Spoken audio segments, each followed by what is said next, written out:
Don't anybody take pictures of Senator White's shoes. All right. All right. We're here to pick up on S-127, a possible committee, a possible amendment before second reading or after second reading, between second and third reading, that would make clear the retroactive nature of the Rule 74 changes.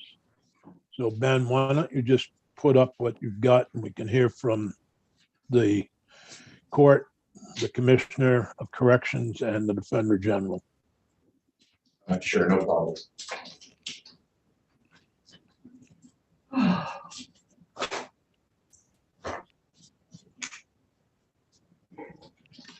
Can everybody see my screen? Yep. Yes. So yes, Senator Sears, Ben Novogrowski from the Office of Legislative Counsel. So this potential amendment to S-127 would create an applicability section listed as Section 2, which would now begin on the bottom of page 3. Based on the committee's discussion, the understanding is that ongoing cases that would have the 90-day or more standard could have the applicability of the new procedures and other provisions to create, I suppose, some consistency with what the committee is doing now. So in an attempt to meet that objective, new Section 2 has a subsection A that reads, notwithstanding 1 VSA sections 213 and 214B, the following provisions shall apply retroactively to any appeal filed at any time prior to the effective date of this act. Ben, can I just ask a question? Yes. So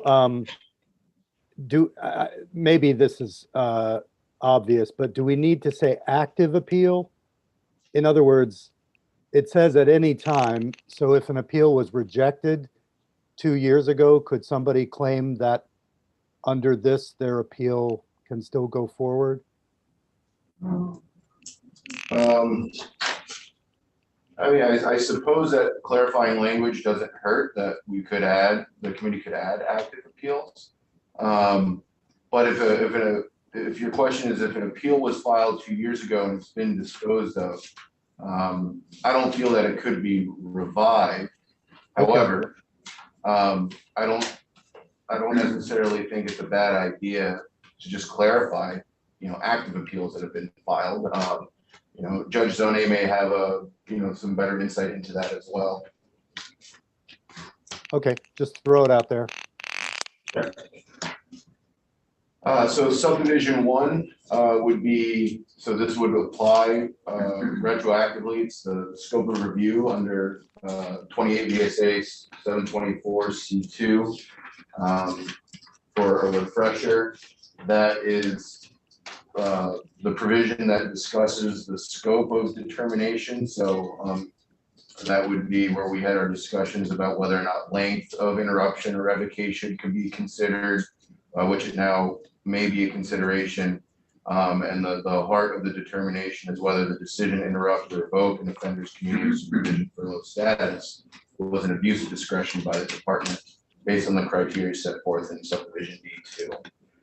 So that would have retroactive application. The venue provision, so the ability to either change venue or to have venue where the offender resided at the time revocation interruption occurred, or where the offender was detained. So that would be a retroactive provision as well.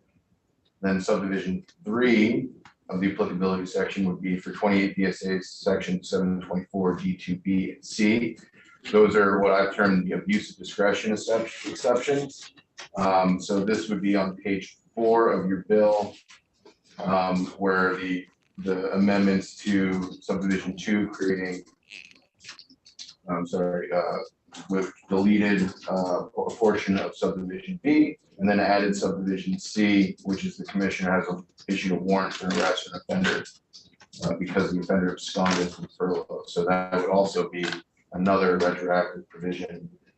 And then subdivision 4 is the provisions of 28 VSA section 724C1, and that's the portion of the bill that discussed the department's ability to present rebuttal evidence, and then the subject matter certification and objection procedures that were established under the bill. So those would also be applied in ongoing cases. Subdivision B of the applicability section clarifies that the 180-day interruption revocation period would be forward-looking. So basically, it would be the rest of the bill as it's written going into effect upon passage. And this is an attempt to clarify that 180-day or more interruption or revocation period is what goes into effect once the bill goes into effect. I would be remiss if I said that, after consultation with my colleagues in the Ledge Council, that the trying to split things like this can be a cause of litigation. I know that the entities and individuals that would probably be a party of litigation are probably on this in this meeting, so perhaps they could speak to that. But this isn't the cleanest way would just for everything to go in effect upon passage, but this is an attempt, I understand, to provide fairness to the process and those furloughees that are in an appeals process. But inevitably, that can always be a source of litigation depending on interpretation and the specific facts of the case. So I feel like that's beneficial for the committee to know as it contemplates this. But again, the department and the Defender General may be able to give some insight if there's any further clarity needed in this applicability section. I'm obviously happy to take that under advisement and do what we can. Okay, well, why don't we go and hear from the commissioner and then Judge Zone and Matt, or in any order. Morning. Well, I heard my name first, but I'm happy to go second or third if that's the preference. But this is Nick Demmel, the Commissioner of the Vermont Department of Corrections.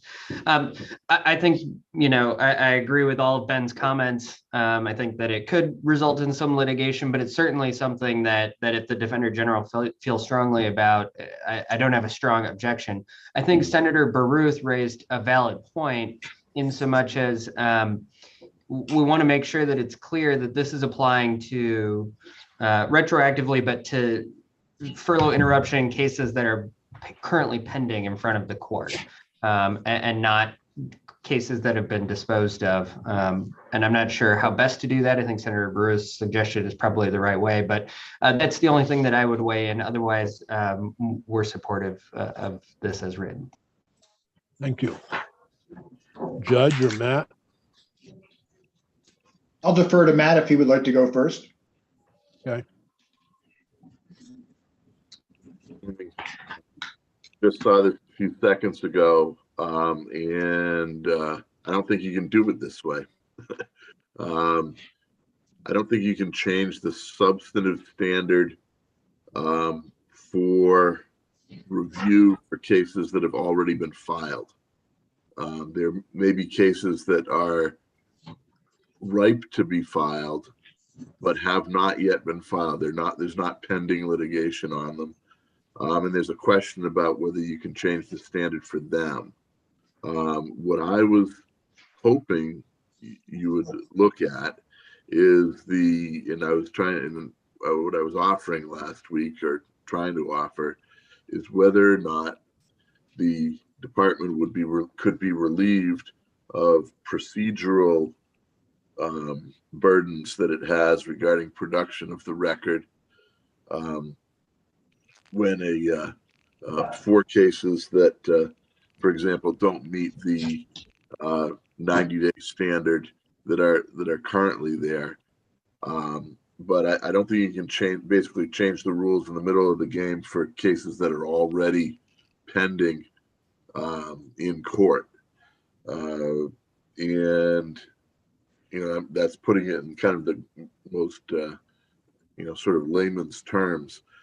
I think that clearly going forward, the subsection B or B, or is it section 2B, an appeal on or after the effective date to reviewed under the 180-day standard, that's fine.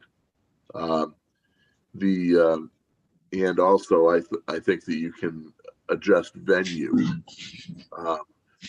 So you can adjust the procedural things that don't deal with the substantive review standards for pending cases. This is, kind of the definition of an ex post facto law. If you change the rules in the middle of the game or after the lawsuit has started.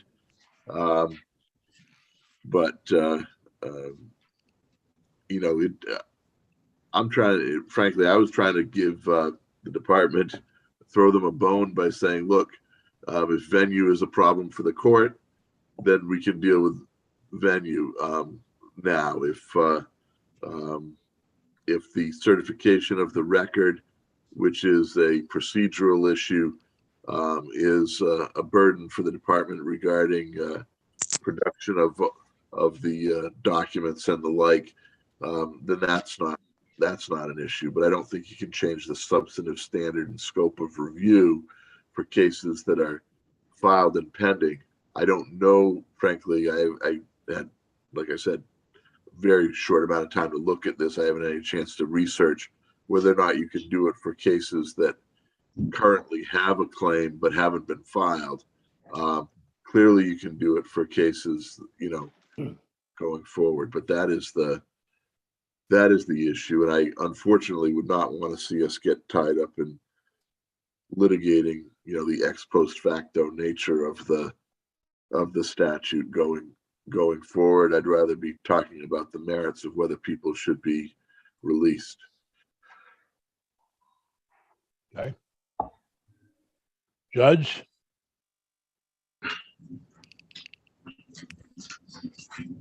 Good morning, Tom Zone, Chief Superior Judge. As far as Senator Baruth's question about whether it should say active, that I see his point. I think he makes a good point. Whether you use the word pending or active, I think it would clarify that potential issue. As far as the venue, obviously we've supported that and we continue to support that. I would envision that what would happen upon passage is that we would have the Washington division, where I know there is still more than 50 cases pending. It would, if you will, do the last line of the proposed change, and that is have the cases go to the proper venue. As far as the retroactivity of the other matters, I don't think I can wade into the discussion of whether or not it is permitted or not under the law. I can say very comfortably that I am quite confident that if it is enacted the way the subsections are put forth in the draft, that I think it will be a matter of litigation for the courts. The question under an ex post facto law, as the Vermont Supreme Court has set it forth, is that can a state retroactively apply laws to a criminal defendant's prior actions if the application disadvantages the affected offender? And we have had a number of cases, I believe, where the Supreme Court has talked about this in connection with the Department of Corrections. And so, again, I'm not comfortable weighing in on it. I think it's a legal issue that will come up, and it would be inappropriate for me to comment. But it is clear that it would be an issue that would be addressed. And I think, as Mr. Valerio said, it would in some ways sidetrack the real focus of what I know the legislature is trying to do here. I don't know the final answer or what the trial court or the Supreme Court would say on it, though. Well, that's helpful. And I do think if it's a pending case, I like the word pending rather than active because it describes what it really is. But if it's a pending case, help me put it in layman's terms. Instead of all the things that are in 127 right now, they would come up with the exception of venue and the other issue. They would go on as if this law had never passed until they're all the 50 pending, say there's 50 pending cases. They would go on under the 90-day rule, even though it might take 6 months to get heard. And they would just go on as if this never passed. But for any case that's filed after the date of passage, it would come under the new rules. So we would make clear that the venue could be changed for these 50 or so cases. We would make clear that the other thing that was in there, but we just call it pending cases, and they go under the old system in terms of the requirements of the department and the court and so forth. Is that what we're saying? That would be, I believe, much cleaner in terms of reducing the potential risk of litigation going forward. Yes. Agree with that. All right. Well, then is the committee okay with going with that route? It's safer, I think, is what I'm hearing. Yes, so Senator Sears, just to clarify, so the venue provision would be retroactive, and then also to relieve the burden on the department to produce the records. Those are the two retroactive sections that we'd like to apply, and then everything else would be upon passage. Yep. That can be. And I think it could be done, it would be easier to explain on the floor of the Senate if it were done as an amendment to what is out there now and not as draft point 5.2, just doing an amendment with a section 2 and then renumbering section 3, making effective on passage section 3. Because I think if I try to rewrite the whole bill, it'll create more confusion for those on the floor. Right, so I can create that as an instance of amendment that would be offered on the floor. Yeah, it would be offered by myself, but on behalf, I'll say it's on behalf of the committee and after further discussion. But it's related to that point as well. I did want to bring to the committee's attention under section 724 sub B. There's a discussion about the 90-day, or this talks about the 90-day interruption or revocation and the review that's triggered by the department's central office that requires notification. I feel like it's probably logical to make sure that that matches the 180-day standard that we've been discussing. And in my haste on late last week, it was an oversight on my part, but one that I felt was important to bring up now. And, if the department or Defender General had any view about that potential change, they may want to weigh in just as far as what the practical impact would be.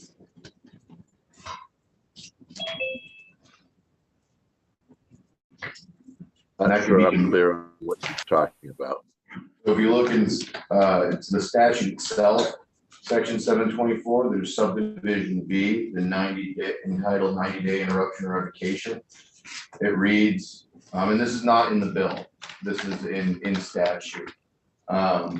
And it reads that any interruption of an offender's community supervision furlough after the department has found a technical violation of furlough conditions shall trigger a department central office case staffing review and department notification to the Office of the Defender General if the interruption will be 90 days or longer. Just given the fact that we've changed the standard from 90 to 180 days, it may be logical to change this as well. And this could be another amendment that's either added on the floor. It could also be something for House Judiciary to take up if we want a little bit more, if the committee wants more time to kind of have it go through the process. But this was something that I noticed when I was doing this amendment this time around. I mean, that does have to be changed. It probably should have been in the bill, but these things happen. So that should be changed. Yeah, I agree with the Defender General. I would prefer we change it now so that we have a clean version going to the House, so it'll be easier on that side, but defer to the committee if that's not tenable at this time. Yeah, fine. I think we should make it as accurate as possible before it leaves the Senate. So I guess that's this gets confusing now for changing into the heart of the bill. Yeah, why don't we do two amendments? Two instances of amendment that I will have to explain on the floor. And Ben, you really have to write me a paragraph on that one. I understand the other one, but this is a little bit beyond pay grade. I'm not sure I quite understand. I'm not sure I quite understand the intricacies of this one. But it just to make sure I do, it's the issue of going from 90 days to 180. Right, it's really just to keep it consistent with the whole overall statutory structure. Well, we'll offer one amendment, but there'll be two sections to the amendment. Correct. There'll be an instance of amendment, and then there can be two instances that are outlined in the amendment. I honestly understand all the reasons we're doing all of this. So that's clear to me. And when I give my report on the floor, that's all clear to me.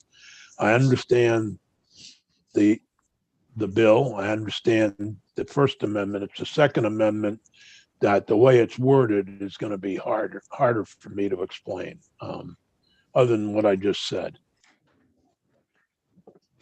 I'll make sure that I work with you on a good summary for it. Okay, thanks. Yeah, as we try to improve things, sometimes we catch stuff, and that's a good catch. Okay. Is there anything else on this? Is there any disagreement with these two amendments? Okay. So we don't need to take a formal vote because the committee's not allowed to amend on the floor.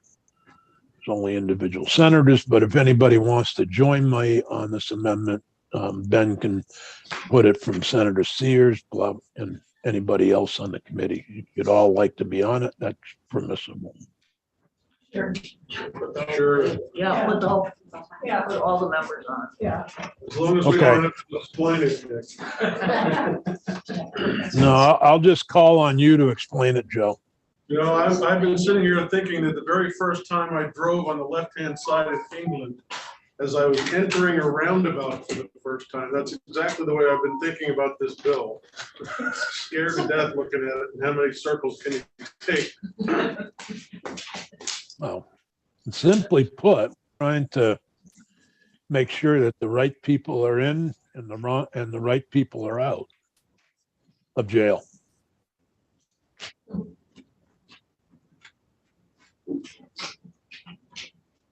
That's my new mantra going forward. It's a response to one of your fellow Republicans down here in Bennington County. What will the next version? Oh, no, it's just an amendment. Right. Former candidate for state senate. What's the person's first name begin with? Michael.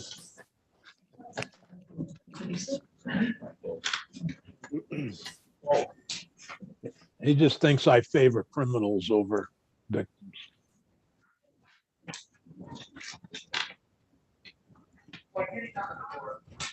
All right, so I think we've done as much justice as we can to this bill. I feel fortunate to have found the bill.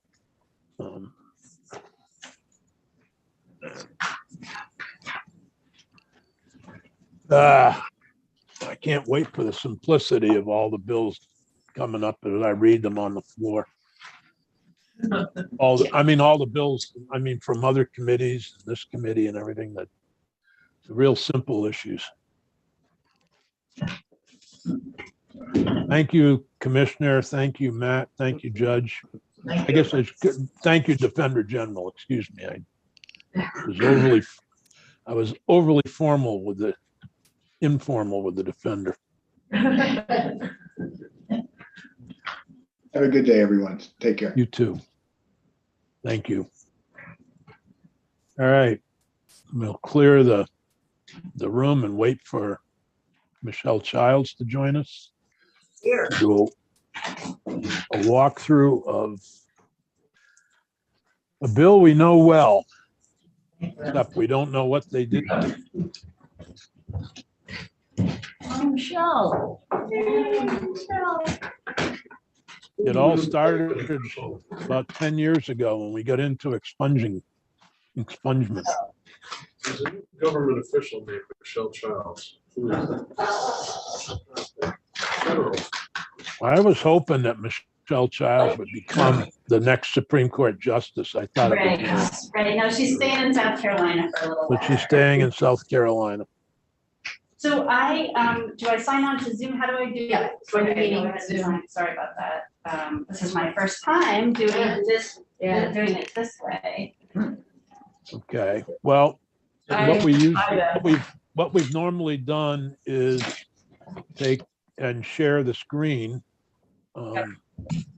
so that anybody who's watching from and other witnesses like Evan, who's on Zoom, so that we can all see that. But those of you in the committee, I assume, have printed copies of the bill, H534, and maybe you could do a couple of, while you're getting ready to share the screen, a couple of introductory remarks about how much different this is from S7, which, when it passed out of here, was expungement. I don't have a Zoom link.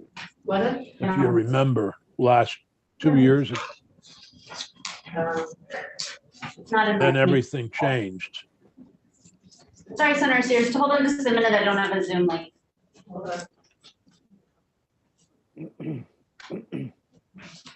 I'm sorry, I didn't catch that. I don't have a Zoom link, so I just need a couple minutes to focus on that and sorting through that. Sorry. I thought it was my invite.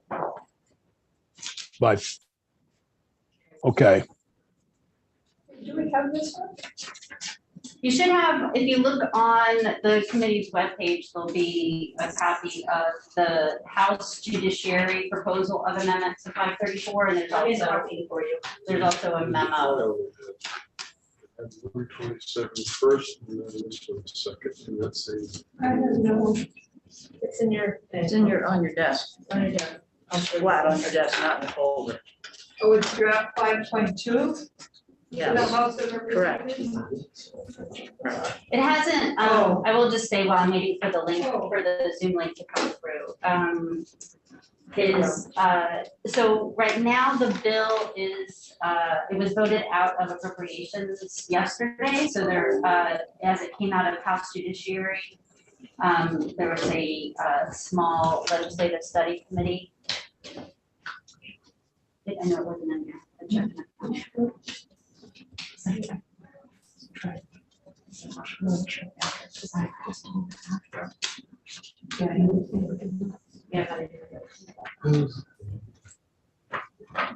Yeah, we'll do it after.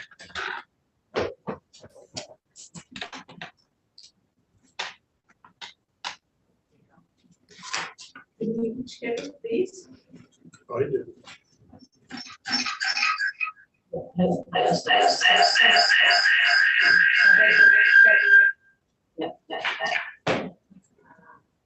Okay. Now you're gonna come with. Share.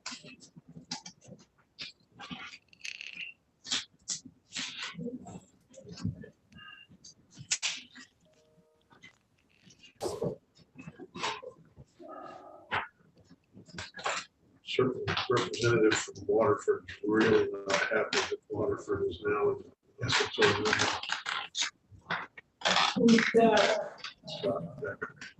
Okay, are we ready to get started? We are, it just takes. Oh, I think, Michelle, you have two devices going or something? I muted you, it's okay. So you can talk right to that microphone there. Right. Yep. Okay.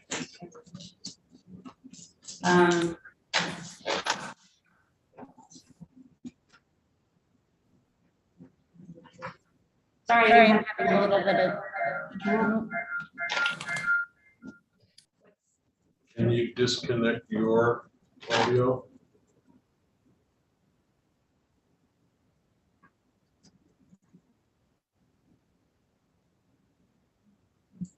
All right. You know, if it's difficult to try to share the screen, Michelle, you can do it without sharing. We've all got copies of the bill. I've got a copy on my iPad. So I think we can just do that. I have a copy. Yeah, so why don't we just do that? I have a copy I didn't bring. Oh, give me 7 years. I think you're fixed. I don't know. And do you have a copy of the memo that I sent or no? I didn't make that, it's just on the website. Is there a memo that, I'll share that. There is the Justice Oversight memo. oh, well, So I just wanted to start, if it's okay, I just wanted to start going through that with you because it kind of sets the discussion for today. And so you you had mentioned S7 from last year. Yep. So.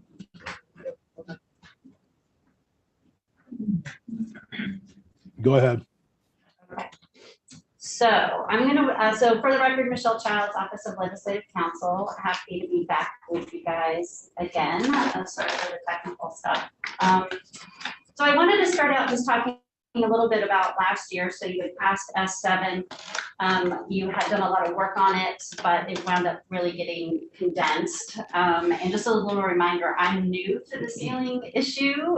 Picked it up after Bryn left last summer. So you all probably remember and know a lot about what's happened previous to the last year or so than I do. So I just kind of wanted to give that little caveat to start out. But in S7, what you did is you directed the Justice Oversight Committee to take a look at a number of issues relating to ceiling. And so if you look at the memo that came from Justice Oversight in November to the General Assembly, and you look at the first page, it'll talk a little bit about the charge and what you asked Justice Oversight to do.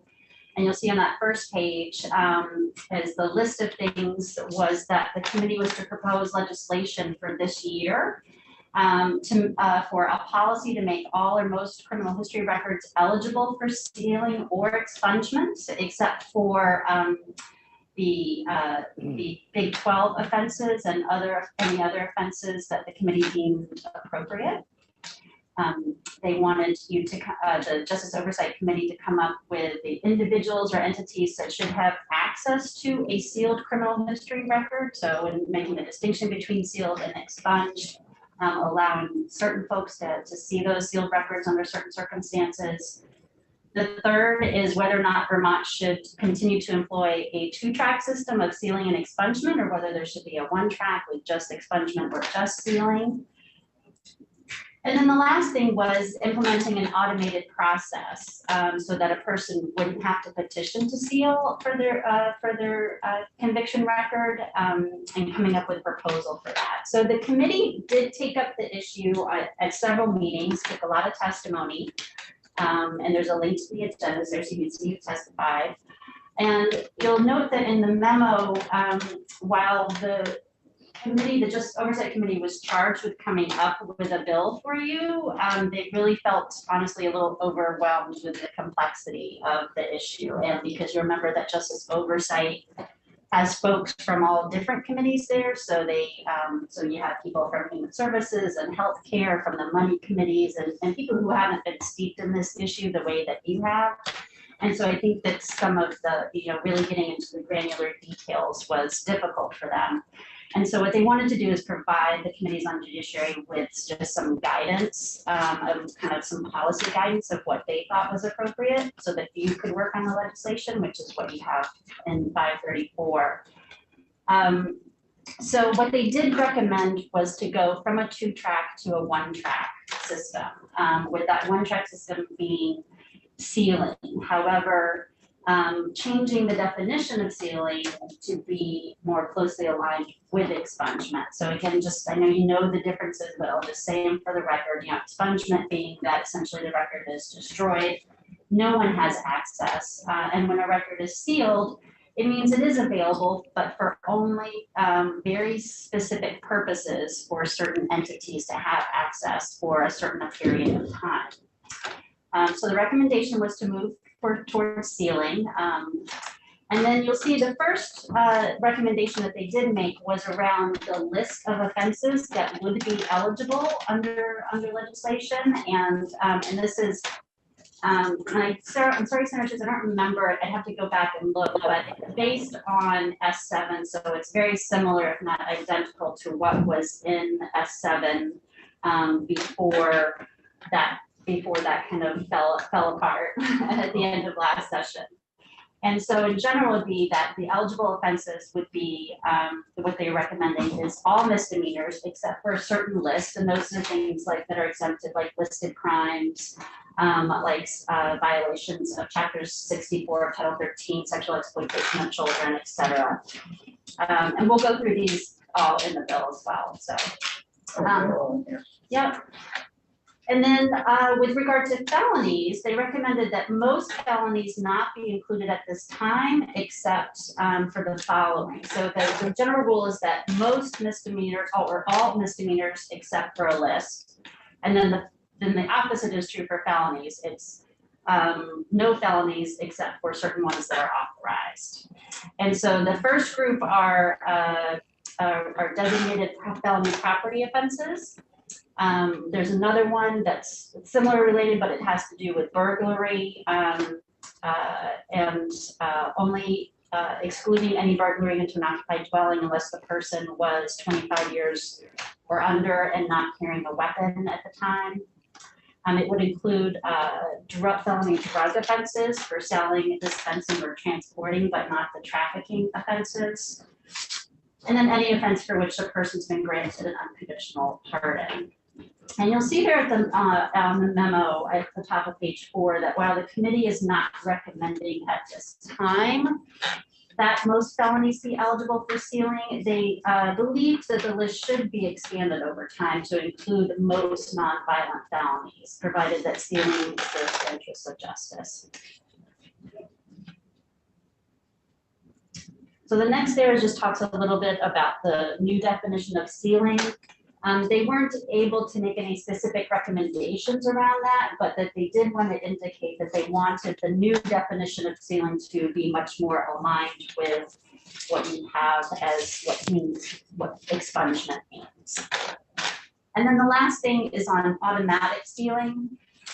And at the time, because of the delays in accomplishing the sealing directives that the legislature has already made in previous legislation, the Justice Oversight Committee felt as though now, or at the time in November, was not the time to kind of put more on the system in terms of requiring automatic sealing, and to kind of let the legislation that you've already passed kind of be able to be carried out and then look at automatic sealing. And so that was their recommendation with regard to automatic sealing, but that they were supportive of the idea. It was more just kind of a logistical and timing issue.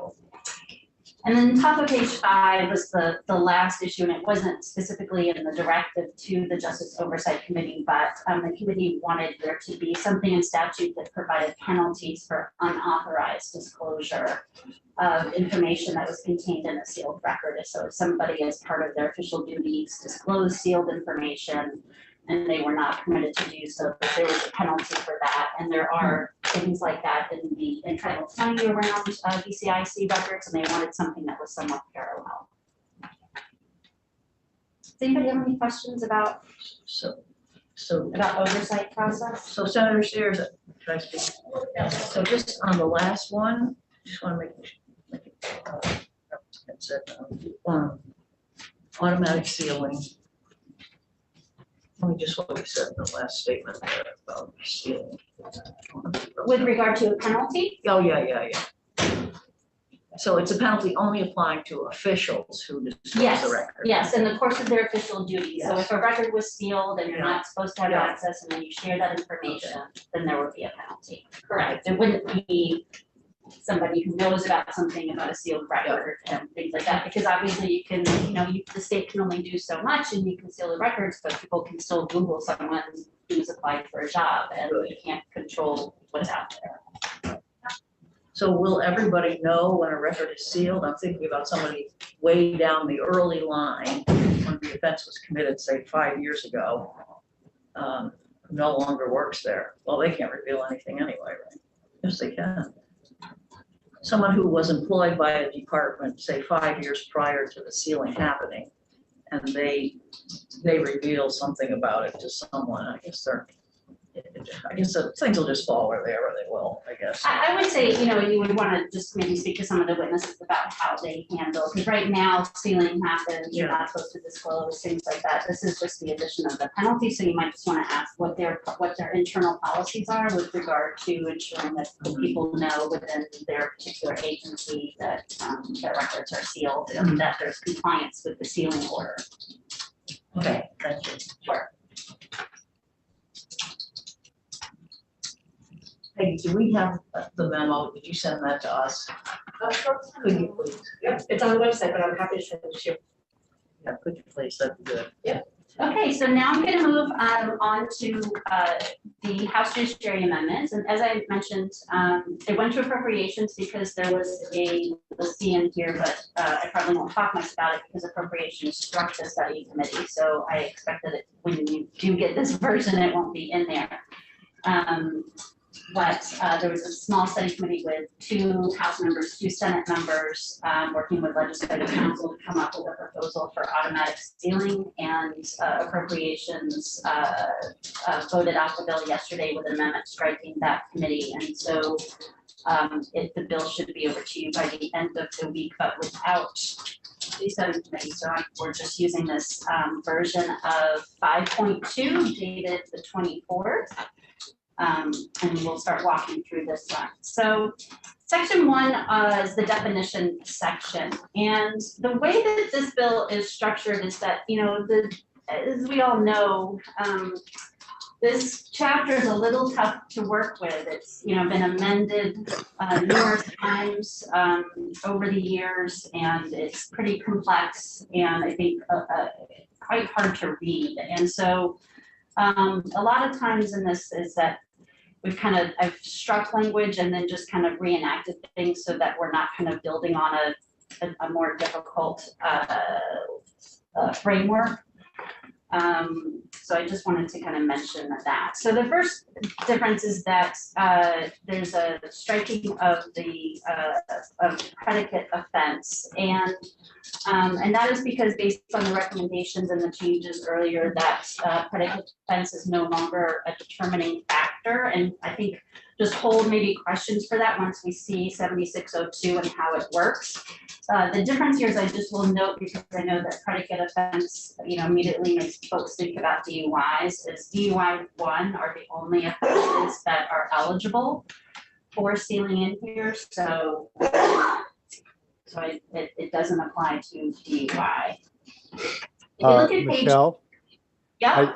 I just wanted to clarify, we had an email from a guy who testified on this bill a long time ago. He had a DUI 3, I believe. But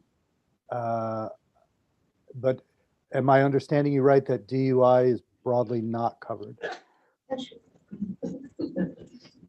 I'm sorry, I didn't hear that, Jeanette. Sorry, could you say that again? DUI 3 is not an eligible offense, if that's the question. Okay, yeah, I don't know if others got it, but there was an email from somebody who was a witness on this bill a long time ago and couldn't go across the border.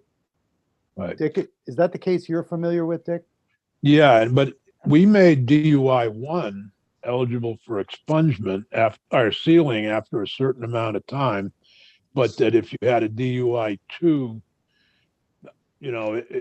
within, I think it was 10 years, you could have it sealed, but then if you had it and it wouldn't be used, I remember dealing with it with Marshall. It was this Paul, and he probably has a better recollection of how we did that. But I don't think you can take a right away from somebody. If we've already passed a law that says, you can expunge a DUI 1 after a certain amount of time, because most states do, I don't know how we take that away. And if this bill takes that away, I'd like to understand what we've already established as expungible offenses are no longer eligible? That's an important question, Michelle, and I need to understand whether or not this bill does that. Because I'd rather leave the current system as is if we have to, rather than taking away something that's available already. Yeah, I just looked at the email. He says specifically a DUI 30 years ago. So he wouldn't be eligible.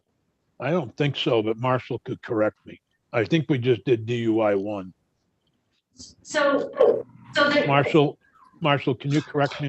so can I jump in here just really quick before we go down this road? So I think it would be really helpful if you wait and let me show you the language on things. DUI 1 doesn't change in this. So the standard is the same. It's not taking anything away. The only thing that is different, and where you could say, well, maybe there is a loss to someone from the previous system, is that you're going to ceiling rather than some being eligible for expungement prior to this. But there's no offenses that are eligible now that are no longer eligible in this version. And I think rather than talk about all the different things, if we can kind of start to go through a little bit, and I can show you the language because there's specific language on DUI, then I think that will help people understand what's there rather than talking about them without first kind of starting to see how this comes together. Yeah, but if we're even going to do this, Bill, I want to make sure that people who already have their records expunged are not impacted. Because I'm not going to do the bill if people that have already had a record expunged are impacted. But you're saying they aren't. Yeah. Okay.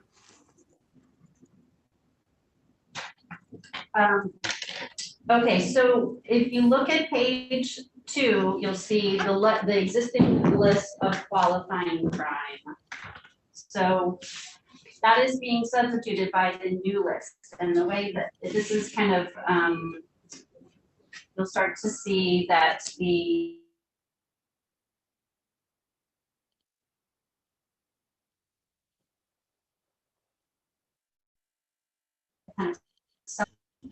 qualifying crime would meet all misdemeanors. So at the bottom of the page. And then again, I think because it's a long bill and then you have witnesses, I'm not gonna go through all those offenses. You can take a look at those. So that is the list that came from S7. Okay. If you look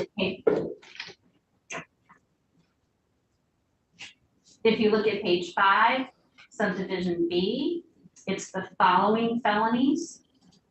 So the first one being the burglary, excluding any burglary into an occupied dwelling unless the person was 25 years of age or younger and did not carry a weapon. The second one being the designated felony property offenses, which is defined right there, starting on line 17.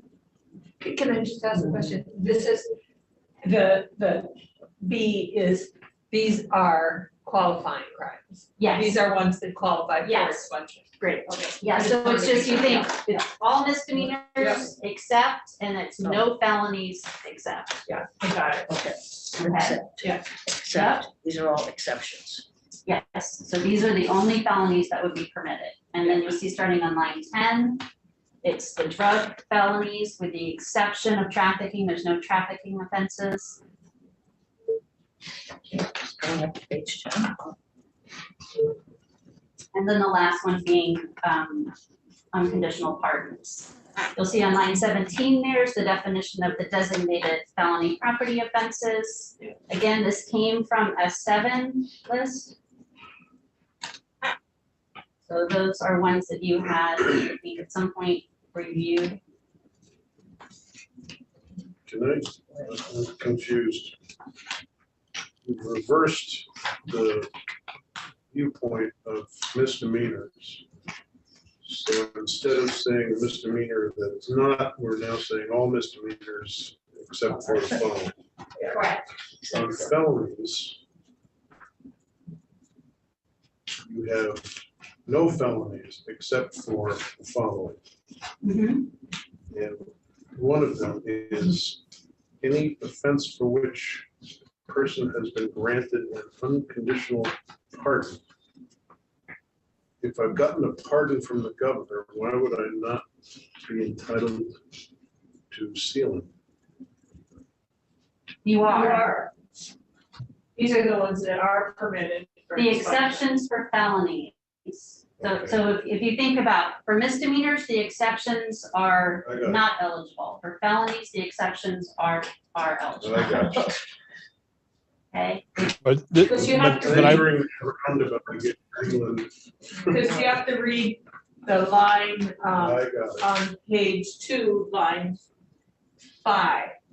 Line 3, it says qualifying crime means, and then you go to the following of felonies. I got you. Yeah, Where's it start with the Okay. following felonies? on page 5, line 3. this is where on line 15 of page 5, I don't understand. I thought we had put into law that maybe it was S7, but I thought we put into law that those were expungible, that would be expunged and not sealed. they They are. are. So change this. Well, I need to understand, I know you wanted to wait until after, but this is an example of if somebody has received an unconditional pardon from the governor and that was expunged, are we now reopening it and sealing and only sealing it? Or are we just, is this just for the future? so this is prospective, so you're not changing anything that's happened in the past. But this is the one change that I mentioned earlier, where it's like you wouldn't be taking any offenses that are eligible for sealing or expungement out of the eligibility now. You're expanding that list of eligibility. However, there are some circumstances where things under current law would be eligible for expungement, but you are moving to a one-track system as recommended by Justice Oversight. So those offenses that are eligible would be eligible for sealing, and you're no longer going to be doing Well, expungement. when I was saying one-track system, I don't think I had that in mind as a member of Justice Oversight. I think what I had in mind was things that are currently eligible for expungement would stay eligible. All new crimes would be sealed.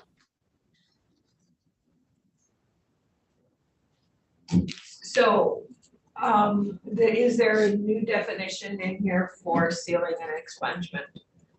For sealing, yes, and it's about act. Yep. But expungement has effectively disappeared. It hasn't disappeared because it's still used in cases of deferred sentences, and so there's still circumstances for expungement, but in terms of this process now for petitioning for basically closing your records, and remember before it'd be like you have there's a time period in which it can be sealed and then it can be expunged. This is just having one system of sealing, but the sealing being a much more limited access. And so once we get to that section, you can look. So one of the big differences is that currently sealed records can be accessed for law enforcement officers for law enforcement purposes. That is eliminated. And so that is something that is a big difference between what sealing means now and what sealing would be under this proposal. All right. Well, maybe we should go through the whole bill, as you said, but I want to flag that as a problem for me personally. Okay. I know it's a complex issue. I know there's gonna be a ton of questions, but I really do think that if I can kind of do a little higher level overview first, and then we can go back to questions, it might start to, it's gonna take several times going through, which is, boy, it's a tough issue. Can I just ask one question? Sure. Before you move on? Line 17 on page 5 refers back up to line 8, right? So designated felony property offenses as defined down here are Yes. permitted, and this is the definition of them. Okay, Yeah. got it. Yeah. Okay. You got it. And again, that was taken from Yeah. S7, it's not new. Yeah. So 7602, and the language there is just all struck. We just decided after trying to work with it for a while that it just made sense to start all over again. So if you're gonna start with the new language, we're gonna start on page 14. Yeah. So we're gonna start out with who can file a petition, okay? So subsection A, a person can file a petition with the court requesting sealing of a criminal history record under the following circumstances. The first one, starting on line 16, is the person was convicted for an offense for which the underlying conduct is no longer prohibited by law or designated as a criminal offense. Second one is the person was convicted of a qualifying crime or qualifying crimes arising out of the same incident or occurrence. So that's when we go back up to the all misdemeanors except a handful, no felonies except a handful. Okay. Top of page 15, subdivision C. This is DUI. So the person was convicted of DUI, provided that the violation did not result in serious bodily injury or death to any person other than the operator. It did not involve operating a school bus, and it did not involve operating a commercial vehicle. And the person is not listed or is not licensed as a commercial driver. Subdivision 2 on line 13, the state's attorney or the attorney general is the respondent in the matter. So it's the person who's the subject of the record is the petitioner, the state's attorney or the AG is the respondent. Subdivision 3 on line 15, the court is to grant the petition without a hearing if the petitioner and respondent stipulate to the granting of the petition. Subdivision 4, the section shall not apply to an individual licensed as a commercial driver seeking to seal a record for a conviction of a felony offense committed in a motor vehicle. I believe that is in current law and just was brought in. So now we're going to go through and starting in subsection B, we're going to look at, here's the process for each one of those categories. Okay, so we're going to start before you do that, Mhm. is there an amount of time on DUI? Yes. 10 What is years. the time? 10, It's okay, 10 years, which is current law. okay, thank you. Mhm. Okay, must be 10 years. And to just ask on top of page 15, these DUI cases are all DUI ones? Yeah, so DUI I'm going to get to. Do you want me to skip ahead and go to DUI language or? No, I just want to say on C, this Yes, section but- of the statute refers to what? First time DUIs? There, I'm going to scooch down. I think that's coming up later. Yeah, so if you look at page 18, subsection E, for qualifying DUI, Line 7. so it has to be for at least 10 years have elapsed since the date on which the person satisfied the judgment. At the time of the filing of the petition, the person has only one conviction for DUI. And the person has not been convicted of a subsequent offense since they were convicted of the DUI. They've completed restitution and any other commitments under their sentence. And top of page 19, the court finds that sealing is in the interest of justice. So it's DUI 1, there's no subsequent convictions, 10 years has elapsed, and then you'll see later on, there is a 10-year access, I think, or I can't remember the 10 years, access period for looking at that sealed record. So DUI doesn't change.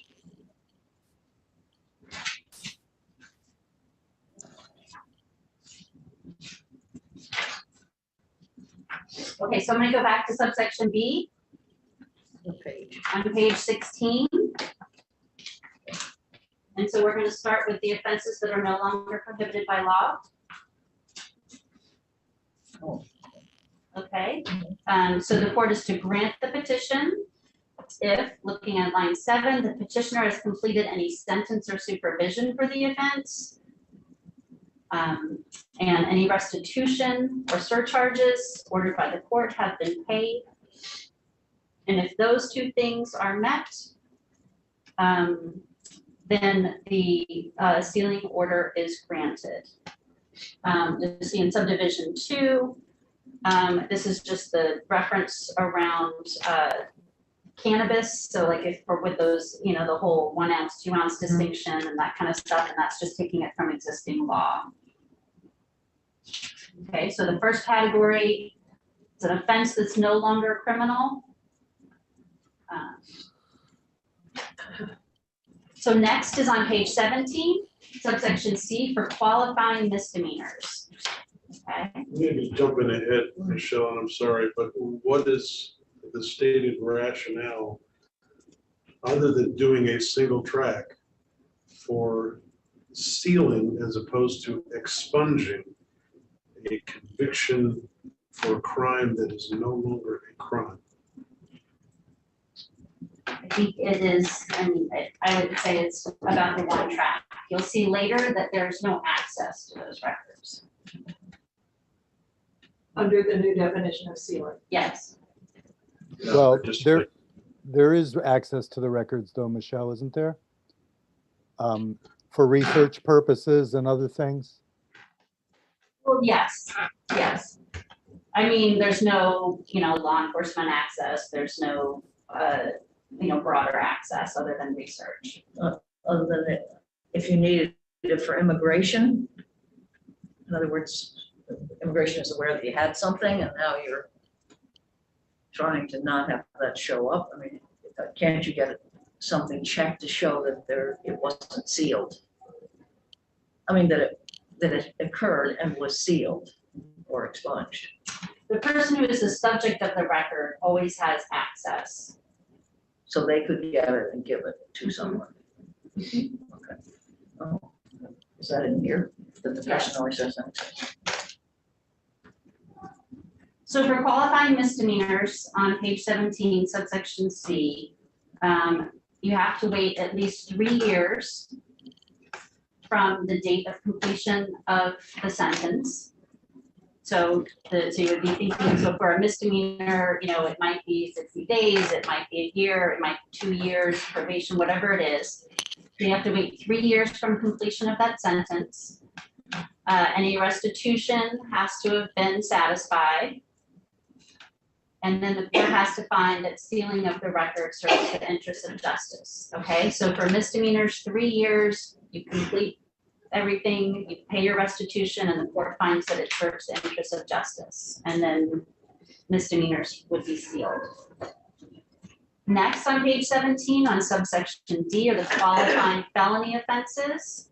It's similar, except for qualifying felony offenses, it's 7 years instead of 3 years.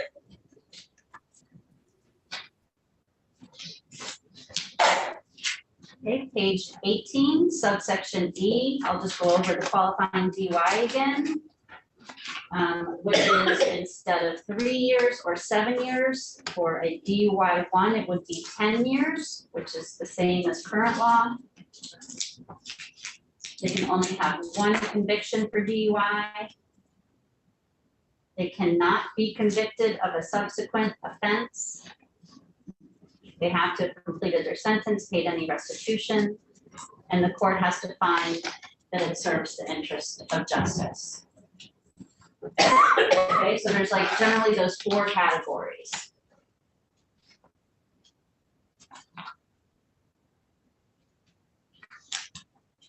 So section 3 is just a technical, changing from expungement to sealing. Same with section 4. So now we're going to get to the effective sealing. Okay, so I think the first substantive change is going to be on line 21, and you'll see that when the court issues their order, they are to send it to the respondent, BCIC, arresting agency, and then we've added here the restitution unit for the Center for Crime Victim Services.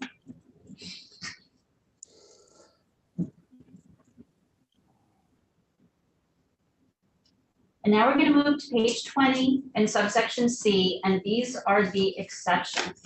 Okay, and this is where I think a lot of their interest and focus is going to be. So, so it's listing and saying entities may access sealed records only in the following circumstances.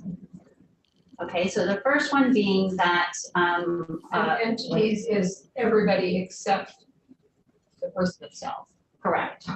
Yeah.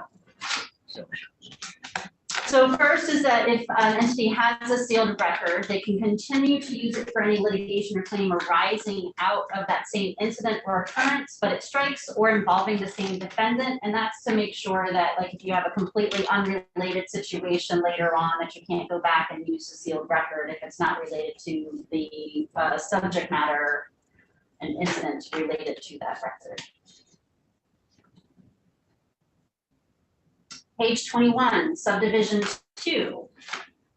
This one is what I mentioned earlier, is that currently a criminal justice agency can use a criminal history record that is sealed without limitation for criminal justice purposes, which is a very, if you guys are interested, I can pull those Title 20 definitions up, but let's just say it's extremely broad. And the new standard is that they do not. They would not. So in terms of traffic stops, things like that, and I'm sure you're going to hear from Commissioner Sherling about his concerns about this, is that, you know, law enforcement officers on the street would not have access to sealed records. Okay. You'll see new language starting on line 7. A person or a court in possession of an order issued by a court regarding a matter that was subsequently sealed may file or cite to that decision in any subsequent proceeding. This was recommended by Judge Zone.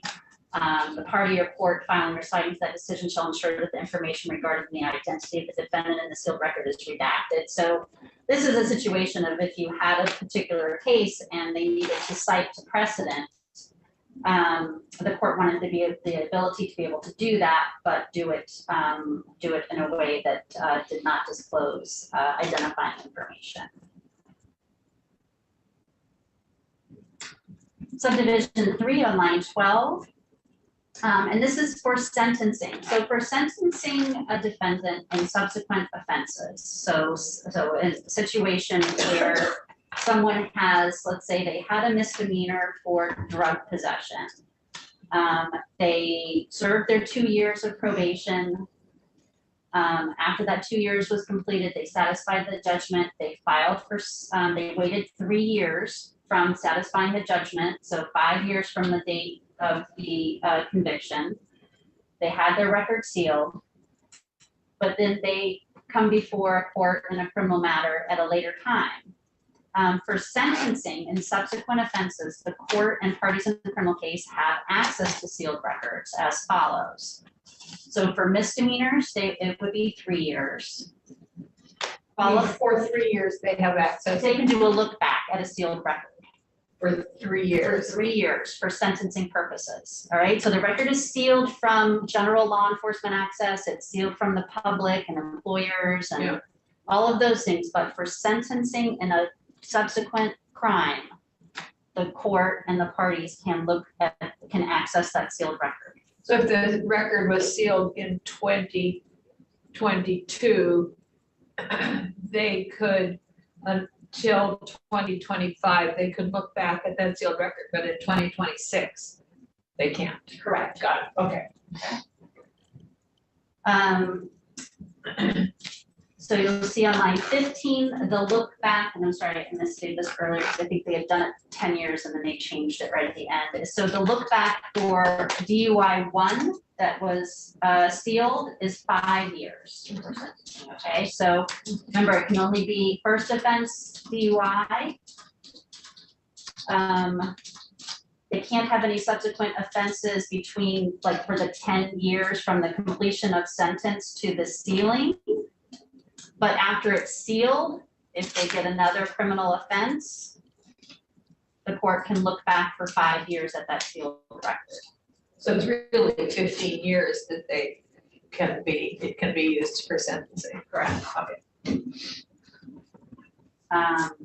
Well, it's actually more than that, because it would be 12, because you'd have to complete a Right, sentence because- before the 10 years starts to count. Yeah. Okay. Line 16 for qualifying property offenses, it's 7 years. Okay, so subdivision 3 is talking about sentencing. Subdivision 4 is a similar exemption, but it's for DOC having access to sealed records for the purpose of conducting risk assessments and making supervision decisions.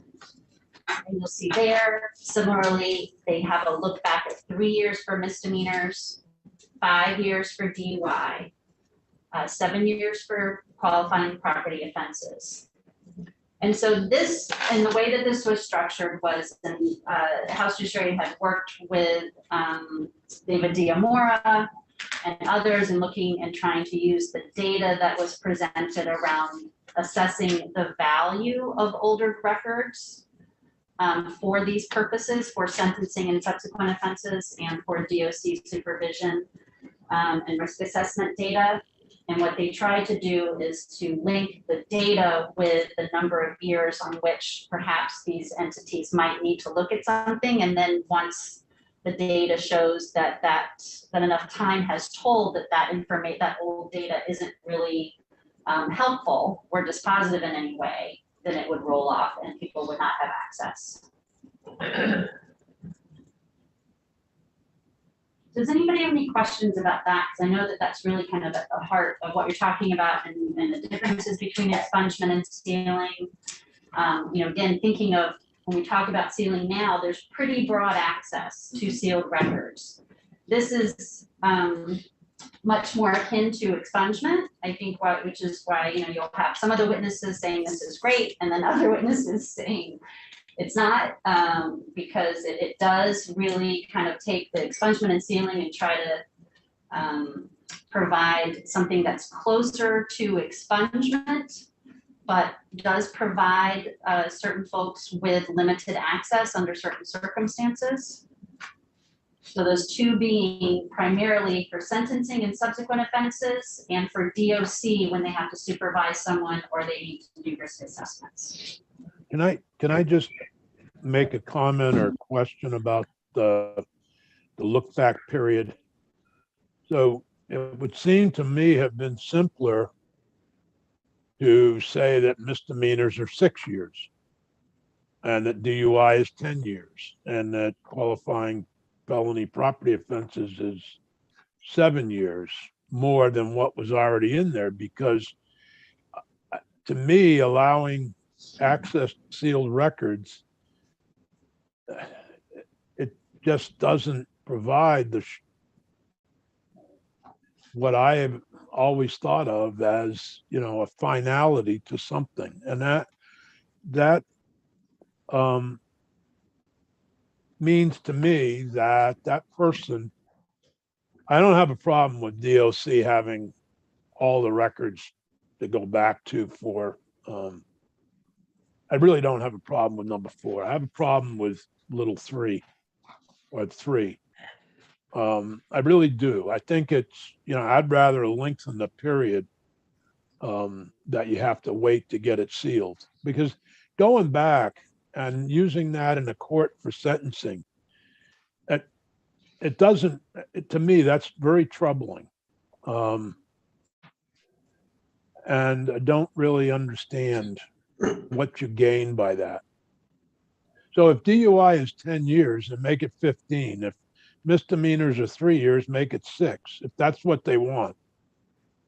if they want access to these things, because there's a certain sense that a person who had their record expunged is no more likely to commit a new crime 7 years after that expungement than the general public. If that's a statistic that's accurate, why are we leaving that out there if they commit a new crime?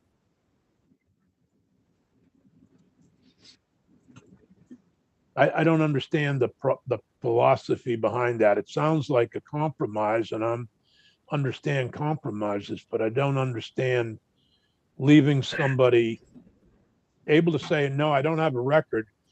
Then they get picked up for a shoplifting, and all of a sudden at sentencing, everybody in the world finds out that they had the record that they said they didn't have. Very confusing. Mr. Chair, Yeah, if I could just add on to that, I think this is it's the basic problem about expungement versus sealing. When, going back a number of years ago, as Senator Benning knows, we all talked about expungement as the offenses being completely gone, all the records gone. We had testimony about destroying records, destroying, court proceedings and things like that, so that literally there was nothing remaining. If we do go to a one-track system, we are going along with the idea that there are certain rare circumstances where someone could continue to be disadvantaged by something that we think is worthy of sealing. And, to go back to the example of something that's no longer a crime, if that person is picked up after that is sealed, they could be disadvantaged by that, from the way I understand this. I don't see that there's any way to get around it if we go to a one-track system. A way I started thinking about it is it possible to have basic one track, but some other smaller track for things like the exceptions that we're starting to point to, where we continue to expunge? I don't know the answer to that, and it isn't what is contemplated with a one-track system, but it seems like those are your choices. I could just pick up from that, Michelle. I don't know if you've gotten to subsection 5 on page 22. I'm looking at the line that talks about the state's attorneys and the attorney general disclosing information pursuant to normal discovery process. If I've gotten a sealing of my record and I'm a witness in a criminal case and I'm on the stand testifying, and somebody says, do you have a criminal record? And by law, it's been sealed. I say, no, I don't. But the attorneys now have possession of a record that has not disappeared. And so my credibility is challenged. I'm uncomfortable with that thought that the state's attorneys and the attorney general basically has access to information forever, whether it's been sealed or not. And they are actually required to turn it over to defense attorneys in the normal course of discovery. So can I just follow up on that? So the idea behind subdivision 5 is that in order to, if an attorney has exculpatory information that they are required to disclose under the rules, that they could meet that obligation. There's a difference of opinion between the state's attorneys and the Defender General's office about whether or not they would need any information from that sealed record, because or they don't have access to it, right? It's sealed. It doesn't mean that they wouldn't have to disclose what's in their memory if they remember, something like that. But this was to address the state's attorney's concern that if they had, if they knew because of a case was not that far in the past and they knew that there was exculpatory information that they would be otherwise required to disclose if they had access to the record, that they The could do beginning that. premise, though, Michelle, is that all records must remain available to the state's attorneys and the attorney general's office forever. If I'm reading this correctly, there's no way that the record would ever be blocked from them.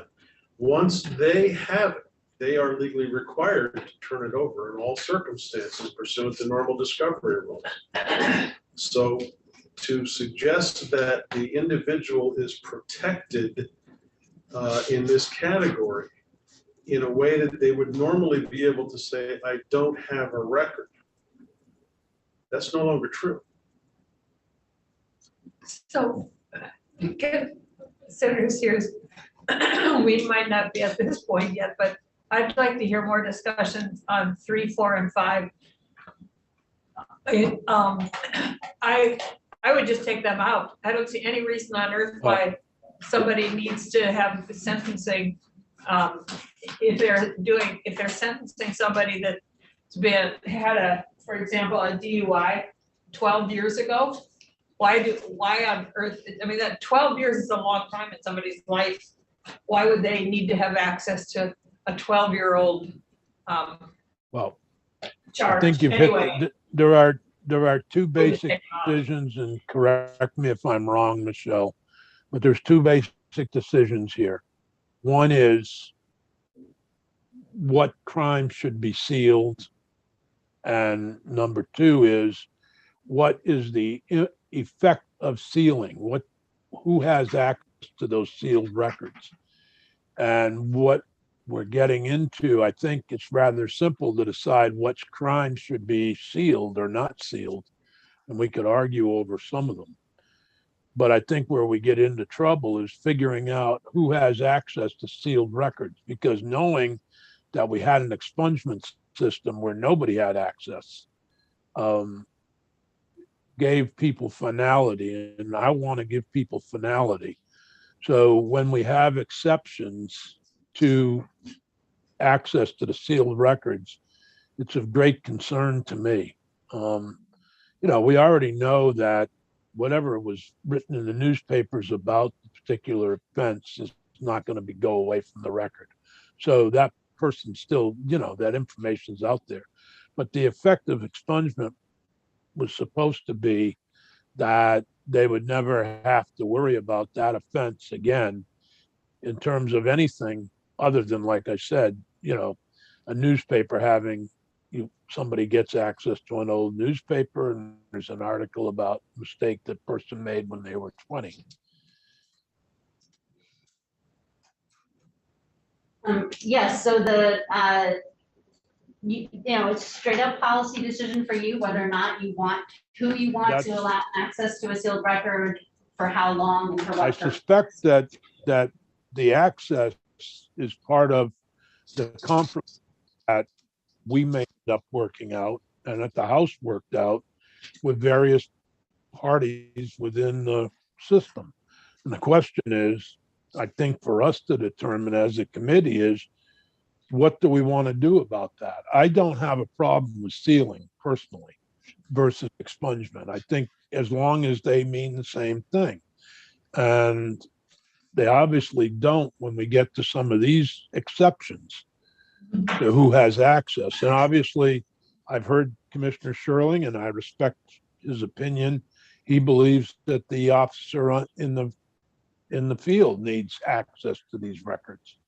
So that's where and obviously whether or not the governor would sign a bill comes into all this. So this is not a easy subject. And I can see right now the compromises that were made in the House, and I'm sure that some members who are working on it are, agreeing with me, and others are disagreeing. So, but that's the real challenge for us. I think more than what crimes, the real challenge for us is who has access. agreed. I think That's true, and I think you're right. Nobody who has access to those records now wants to give that up. And while you're talking about expungement, you have to look at all the changes as a whole in this. So like if you look at the existing system, you can't petition if you've had a subsequent offense. Yep. That is gone in this. So even if you have a subsequent offense later, with the exception of like having a second DUI, you're still eligible to petition to seal. And so that's not a bar. So if you look at this as a whole, it's increasing the ability not only for more offenses to, and I'm not arguing for, I'm just saying you have to kind of look at all the moving pieces there. So like DOC might have had access to that record anyway because the person wouldn't have been able to file for sealing or expungement because they have picked up a subsequent charge. So it would just be an open record. So they wouldn't have, so under this new one, because you eliminate that bar, the record is sealed, and so then they get a look back. So it's, as Senator Sears said, it's kind of a trade-off. So saying DOC, we're going to eliminate this so that if they do get a new charge and you wind up with them in your custody, that record now may have been sealed because of the new standard, but you'll have a short window of. I gotta take a short break. And my wife has a doctor's taking her, but I need to take a 15-minute break, and we were scheduled for a 10:30. So I'm going to suggest we take a break until 10 of about 15 minutes, right?